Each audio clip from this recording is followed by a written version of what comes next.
Road to Rock. Tom Sawyer by Rush. The world of rock isn't just written with notes. It is forged in moments of chaos that hides secrets no one dares to tell. Some call it legend, others a curse. Turn up the volume. This is Road to Rock, and this is the story of Tom Sawyer by Rush. NN recorded in the cold, clear air of the studio in Morin Heights, Quebec. Tom Sawyer arrived at a crossroads. Rush were three musicians who had spent the 70s proving they could stretch songs into epics. By 1981 they wanted impact without excess. That pressure produced a lean, fierce piece that sounds like a short film compressed into 4 minutes. NN The lyric began with an outside spark. Canadian lyricist Pi Dubois brought an idea and a phrase that caught Neil Peart. Peart reshaped it, wrote the core of the words, and set the rhythmic backbone. Geddy Lee supplied the vocal melody and the decisive synth motif that opens the song, while Alex Lifeson built the guitar architecture and the solo that counters the keyboards. Credit on the record reads as a collaboration, and that is what it was, three minds honing parts until the sum felt inevitable. NN in the studio. Terry Brown steered the sessions. They recorded live rhythm takes, then layered synths and guitars to sculpt the dynamics.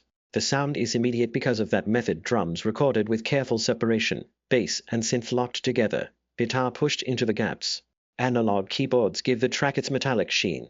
Guitars provide a warm, cutting edge. Peart's drum part is taut and declarative, syncopated accents, sudden stops, a sense of controlled aggression that propels every section. There was a real tension in the room.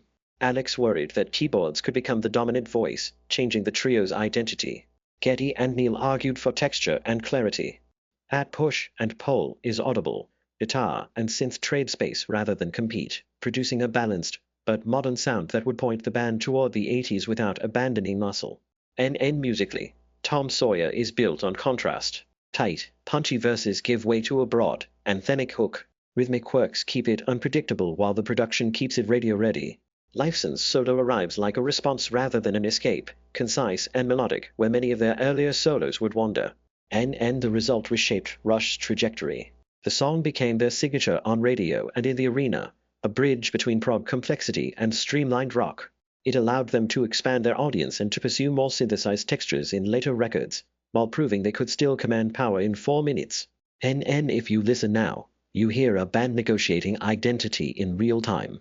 Tom Sawyer sounds like three veterans forcing clarity out of compromise, and in that struggle it found its power. Subscribe to the channel and smash that like.